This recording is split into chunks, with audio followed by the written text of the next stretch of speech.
10월 29일은 지방자치의 날입니다. 올해는 지방자치 시행 25주년을 맞아 더욱 뜻깊은 날이기도 한데요. 하지만 도내 11개 시군 가운데 7개 지역이 인구 소멸 위험 지역으로 꼽히는 등 충북 지방자치의 근간이 흔들리고 있고 국비에 절대적으로 의존해야 하는 고질적인 재원 문제, 또 자생력을 키울 체계적인 자치분권 대책은 여전히 제자리 걸음입니다. 보도에 정학순 기자입니다. 지난 7일 한국고용정보원에서 발표한 인구소멸 위험지역 통계입니다. 만 20살에서 39살 사이 여성 인구수를 65살 이상 고령 인구수로 나눈 지수가 0.5 미만이면 소멸 위험 지역입니다. 그런데 제천시와 음성군이 각각 0.457과 0.437을 기록해 단양과 계산, 보은과 옥천, 영동군 등 기존 도내 5개였던 인구소멸 위험 지역은 모두 7곳으로 늘었습니다. 실제 인구도 도내 11개 시군 가운데 청주시와 진천군을 제외한 9곳이 예년 대비 인구수가 줄었는데 해마다 2천여 명이 넘는 청년들의 전출이 많아 지방자치의 근간인 인구 문제가 해를 거듭할수록 심각해지고 있습니다. 좀 전국적인 추이를 봤을 때 좀 정체적인 그런 현상을 보이는 것 같습니다. 물론 시군에 따라서는 인구가 감소의 그 폭이 달라질 수는 있겠지만 전체적인 인구인 경우에는 현 추이를 유지하는 것으로 그렇게 볼 수가 있겠습니다. 자치분권 정책의 필수적인 돈 문제도 여전히 달라진 게 없습니다.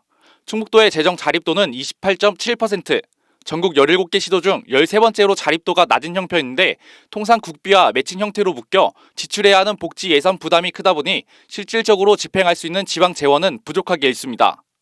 실제로 충북도의 올해 사회복지 예산은 2조 6천억 원으로 전체 예산의 40% 상당을 차지하는데 이 가운데 대부분은 기초노령연금과 취약계층 생계비 등 국가 사무와 연계된 사업에 투입됐습니다. 중앙에서도 통제할 때 이렇게 실력으로 묶어서 이왕에서 너네가 사람을 더 뽑지 말고 상계해서 또 새로운 분야의 인력이 예를 들어서 이렇다 보니 전문가들은 지방자치가 발전할 수 없는 구조라고 지적합니다. 지역사업 확충으로 지방 경쟁력을 강화해야 되는데 국세와 지방세 비율이 8대 2에 불과해 세수 확보가 어렵고 지방 소멸론까지 나온 마당에 예산 충원은커녕 결정 권한까지 중앙정부에 있다 보니 지역 불균형만 초래하는 악순환의 연속이라는 겁니다.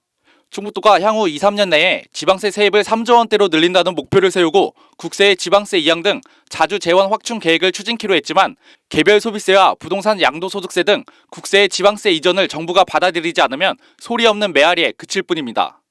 지방자치 25주년을 맞이하여 가장 중요한 것은 지방의 예산이 늘어나고 지방의 일이 많아지는 단순한 그러한 측면이 지방자치의 발전이 아닙니다.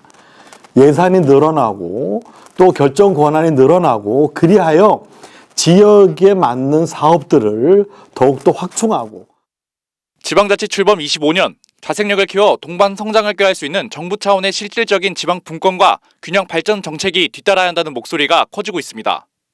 HCN 뉴스 정학순입니다.